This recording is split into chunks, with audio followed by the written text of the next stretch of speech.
I'm Paul. What do I do? Honestly, I sweep chimneys for a living.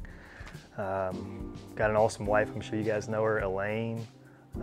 Aria's our kid. She's amazing. She likes bubbles, and she sounds really funny when she says bubbles, so it sounds like Bubbos. She's bad with L's. Don't tell her that. She's sensitive about it. Ordinary day, I try to get up at like 5. Sometimes I'm, 5:30.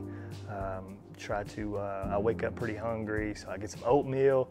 Cool thing about the oatmeal is I save a little bit of it, and then Aria eats the rest of it, and she feels like she's eating my food, and that's really cool. Go to work and just try and be faithful. Really, I want to serve the people that I interact with. So I'm meeting like 4 new people every single day. I have to basically like sit in some kind of problem with them and understand how to fix it and just try and help people. And yeah, come home and hang out with fam and put little Aria in bed. So like when I think about like gospel intentionality, like in my day-to-day life, I'm literally in somebody's firebox. I'm in Meridian Kessler, you know what I mean? These people aren't gonna get in their fireplace and like inspect if I swept it very good. And then I'm reminded of this C.S. Lewis quote, and he talks about the flower that's deep down in the valley that no creature will ever see. And he says like, this is the most beautiful flower there is, and nobody's gonna see it. Who is it actually made for? And then I kind of consider that, and it's just like, I know like the smallest little details of things, like I know I'm putting a smile on his face. And that might not be like theological kingdom work, but he's doing something in me, and he's doing something in people around me. And it's the small things, and they matter to God. And he sees, and he smiles, and he's happy. I love it. So about a month ago, we got to a prayer walk. We broke up into teams.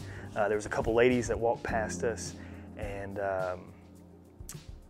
we kind of talked a little bit about what we were doing, and they were super dismissive, So they said, hey, we're at this Dove Recovery Center. And then I hear Recovery Center. That's my past. Like I've lived in a halfway house. That's where I learned how to walk with Jesus. I worked for one. And so suddenly I had a million ways we could relate. So we started relating. I'm watching their faces. and like suddenly I realized I had their ear. And it was like, well, this is the perfect opportunity. We told them we're at the church. Suddenly, like, I'm not a Christian if I don't share it. So I start sharing my story and the gospel. And at the end of it, it was like, they went from being dismissive and kind of push, like, that's not really for me, into like, could you pray for me? Like, I want to see my daughter.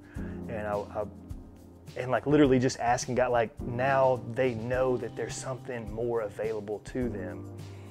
And that was a spectacular moment. Whole story for redemption, playing like a vital role apparently. And like I just look at my day and my week and this past year, and it's like, I don't necessarily like see it all the way very clearly at all. I wish I could tell you this amazing story about yesterday. I, shared the gospel with 10 people and baptized a bunch of people, but it just, I just live a pretty ordinary life. But I know that it's true. Like I read the Bible and I see where he says like, we are to share with all people, and he's gonna bring all nations unto himself and baptize them in the name of the Father and the Son and the Holy Spirit, and they're gonna get saved and they're gonna go transform lives. And like, if I didn't believe it, I wouldn't be a part of New Circle Church. That's the whole premise. Like we have a sphere of influence, and there's a Circle City, and I can just reach so many people through one and through doing like normal stuff.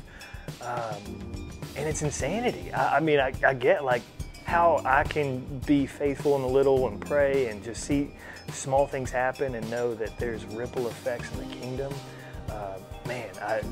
Honestly, I just need to fight to believe it more is where I'm at right now.